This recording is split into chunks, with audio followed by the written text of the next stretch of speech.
Assalamualaikum warahmatullahi wabarakatuh. Bismillah walhamdulillah wassalatu wassalamu ala rasulillah wa ala alihi wa sahbihi wa mawala amma ba'd. Masih berkisah tentang alam di luar alam dunia dari makna lafaz Rabbil Alamin.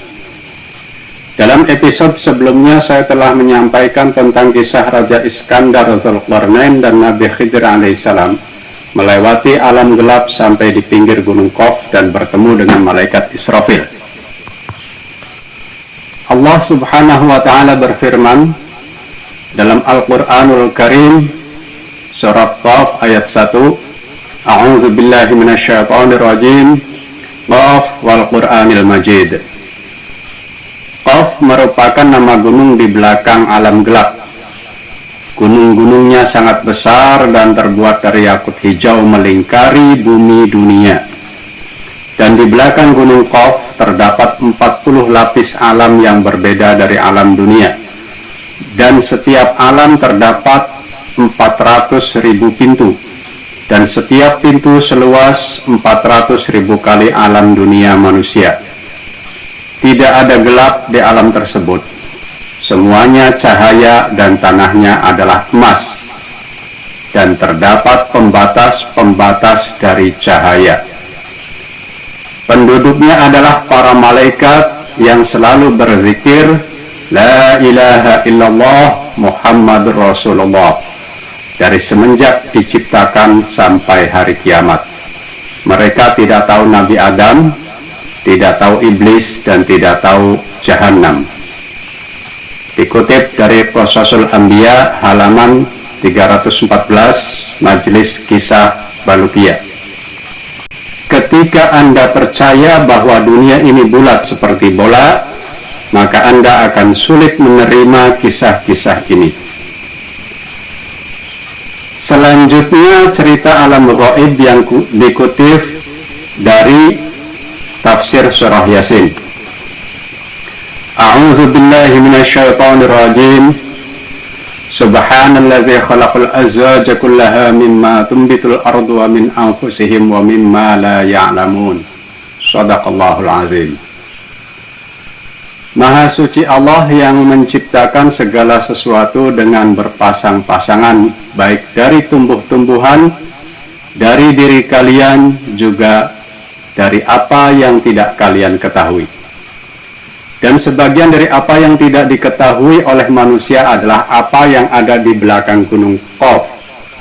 Sungguh Allah menciptakan 70 gunung di belakang gunung Qaf dengan besar yang sama. Di belakang gunung-gunung itu terdapat bumi putih seperti perak yang mengkilat seperti kaca. Di bumi itu terdapat sekumpulan manusia yang tidak mengenal manusia yang lain selain daripada golongannya.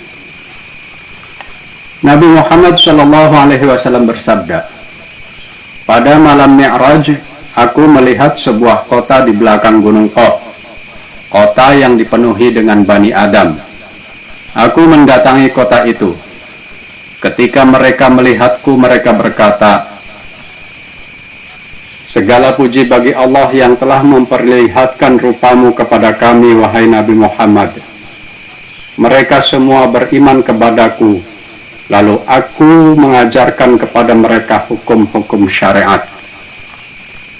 Setelah selesai, aku bertanya kepada mereka, siapakah kalian? Mereka menjawab, kami adalah kaum dari Bani Israel. Setelah Nabi Musa wafat, terjadi perbedaan pendapat antara kaum Bani Israel hingga terjadi kerusakan yang sangat besar. Mereka membunuh 43 nabi dalam satu masa. Setelah itu, muncul 200 laki-laki ahli ibadah dan ahli zuhud yang menyeru amar ma'ruf nahi mungkar. Mereka pun dibunuh hingga nyatalah segala keburukan dan kemungkaran di antara Bani Israel. Kemudian kami keluar dari mereka dan sampai di pinggir laut. Kami berdoa kepada Allah dengan ikhlas dan pasrah jiwa dan raga agar selamat dari kerusakan mereka. Tiba-tiba muncul sebuah lubang yang besar di bumi. Kemudian kami masuk dan diam di lubang itu selama 18 bulan. Setelah melewati 18 bulan, kami berada di bumi ini. Dan Nabi Musa alaihi salatu wassalam telah berwasiat kepada kami, barang siapa di antara kalian yang melihat Nabi Muhammad sallallahu alaihi wasallam, Nabi akhir zaman, maka sampaikanlah salam dariku kepadanya. Lalu mereka berkata, segala puji bagi Allah yang telah memperlihatkan wajahmu kepada kami, wahai Nabi Muhammad. Ajarkanlah kepada kami tentang Al-Quran. Kemudian Nabi Muhammad mengajarkan Al-Quran, mengajarkan sholat, puasa, dan segala hukum syariat. Setelah selesai, Nabi Muhammad berbincang-bincang mengenai perbedaan antara bumi manusia dan bumi alam gaib. Nabi Muhammad berkata, mengapa warna dan bentuk tembok rumah kalian sama? Mereka menjawab, karena kami sama sehati. Lalu Nabi berkata, mengapa rumah kalian tidak berpintu? Mereka menjawab, kami tidak ada curiga antara satu dengan yang lain. Lalu Nabi berkata, mengapa masjid kalian jauh dari rumah kalian? Mereka menjawab, sungguh orang yang mendatangi masjid dari jauh lebih banyak pahalanya daripada yang dekat. Lalu Nabi berkata, mengapa kuburan kalian berada di depan rumah? Mereka menjawab, apabila kami melihat kuburan, maka kami tidak condong dan tidak terpesona oleh keelokan dunia, dan kami tidak lupa pada kematian. Lalu Nabi berkata, mengapa kalian tidak pernah tertawa? Mereka menjawab, tertawa dapat menggelapkan hati, sebab itu kami tidak tertawa. Lalu Nabi berkata, apakah kalian pernah sakit? Mereka menjawab, sakit adalah penukar dosa, sedangkan kami tidak pernah melakukan dosa. Lalu Nabi berkata, apakah kalian bercocok tanam? Mereka menjawab, ya, kami berkebun, lalu memasrahkan perkebunan kami kepada Allah hingga masa panen tiba. Kemudian kami memanennya dan menempatkannya pada satu tempat. Kami hanya mengambil seukuran yang kami butuhkan dan meninggalkan selebihnya di tempat itu. Apakah kalian beternak? Nabi bertanya lagi. Dan mereka menjawab, ya, kami tinggalkan ternak kami di padang. Apabila kami membutuhkannya, maka kami akan mengambilnya seukuran yang kami butuhkan dan meninggalkan selebihnya. Lalu Nabi bertanya lagi, aku melihat wajah kalian pucat sementara kalian tidak sakit. Mengapa demikian? Mereka menjawab, ini sebab kami takut akan kematian. Maksudnya takut akan kehidupan setelah kematian. Lalu Nabi berkata, apakah banyak kematian pada kalian seperti dunia kami? Mereka menjawab, ya, setiap tahun ada jenazah. Selesai sudah percakapan Nabi Muhammad SAW dengan penduduk alam gaib di belakang gunung Qaf. Dan jumlah penduduk alam itu sangat banyak sehingga tidak ada seorang pun yang dapat menghitungnya kecuali Allah. Di sana terdapat matahari, bulan, laut, gunung, hujan, dan mendung. Dan tidak ada yang dapat mencapai alam tersebut kecuali orang-orang yang soleh, yakni para wali Allah. Demikianlah sedikit cerita tentang makna Rabbil Alamin. Selanjutnya adalah ayat yang keempat, yakni Maliki Yaumiddin, yang merajai di hari pembalasan. Ayat ini banyak berkaitan dengan ayat-ayat yang lain dalam Al-Quran, atau dengan kata lain, telah banyak tafsirnya baik dalam Al-Quran maupun hadis. Di antaranya adalah surat Al-Infitor ayat 17 sampai 19. A'udzu billahi minasy syaithanir rajim. Wa ma adraka ma yaumuddin. Tsumma ma adraka ma yaumuddin. Yauma la tamliku nafsun li nafsin syai'a wal amru yauma idzin lillah. Dan tahukah kamu apakah hari pembalasan itu? Kemudian apakah kamu tahu hari pembalasan itu? Pada hari itu jiwa tidak lagi memiliki sesuatu pada jiwa yang lain. Seluruh perkara pada hari itu ada dalam kuasa Allah.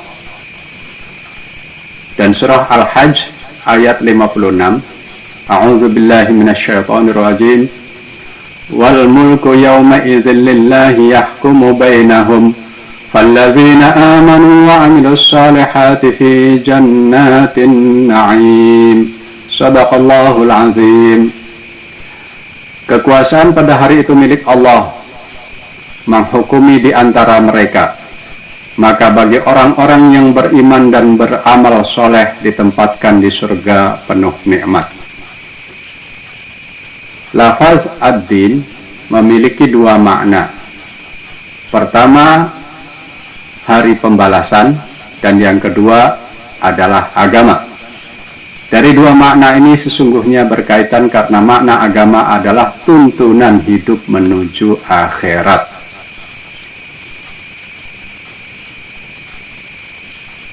Dikutip dari kitab Daqaiqul Akhbar, dikisahkan dalam sebuah hadis, Nabi Muhammad SAW ditanya tentang makna dari ayat Yauma yunfakhu fis-suri fata'tuna afwaja. Pada hari ditiup sangkakala kebangkitan, maka kalian akan datang dengan terbagi beberapa golongan. Maka menangislah Rasulullah SAW hingga air matanya menetes ke tanah, lalu berkata, "Wahai orang yang bertanya, engkau bertanya kepadaku tentang sesuatu yang sangat besar. Sesungguhnya pada hari kiamat dikumpulkan kaum dari umatku terbagi dalam 12 golongan. Golongan pertama rupa mereka diubah seperti monyet. Mereka adalah tukang fitnah dan perusak kerukunan manusia. Sebagaimana firman Allah Subhanahu wa taala, "Al-fitnatu asyaddu minal qatl." Al-Baqarah ayat 191. Kemudian golongan yang kedua, rupa mereka diubah seperti babi. Mereka adalah golongan orang-orang yang suka makan barang haram. Sebagaimana firman Allah Subhanahu wa taala, "Sama'una lil kadhibi akaluna lis-suhut." Golongan yang ketiga, mereka buta dan kebingungan. Mereka adalah hakim yang tidak adil. Golongan yang empat, mereka bisu dan tuli. Mereka adalah golongan orang-orang yang merasa bangga dengan amal kebaikannya atau ujub. Golongan yang kelima, dari mulut mereka keluar nanah sambil mengunyah lidahnya sendiri. Mereka adalah ulama yang ucapannya tidak sesuai dengan perbuatannya. Golongan yang keenam, sekumpulan manusia yang di tubuhnya terdapat luka-luka api. Mereka adalah para saksi kebohongan. Golongan yang ketujuh, sekumpulan manusia yang telapak kakinya diletakkan di jidatnya dan diikat dengan ubun-ubunnya. Bau tubuhnya lebih bacin dari bangkai yang busuk. Mereka adalah orang-orang yang menuruti kesenangan syahwatnya dengan perkara yang haram. Golongan yang ke-8, sekumpulan manusia yang berjalan sempoyongan ke kanan dan ke kiri seperti orang yang sedang mabuk. Mereka adalah orang-orang yang mencegah hak Allah, yakni tidak mau membayar zakat dan semacamnya. Golongan yang ke-9 adalah sekumpulan manusia yang mengenakan celana dari tembaga. Mereka adalah segolongan manusia yang tidak menghindar dari membicarakan cela saudara-saudaranya sesama muslim. Golongan yang ke-10 adalah manusia yang lidahnya menjulur keluar dari mulutnya. Mereka adalah orang-orang yang suka mengadu domba antara sesama muslim.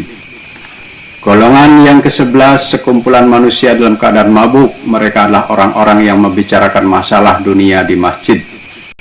Golongan yang ke-12 adalah sekumpulan manusia yang wujudnya dirubah dengan wujud babi. Mereka adalah pemakan riba. Wallahu a'lam bishawab.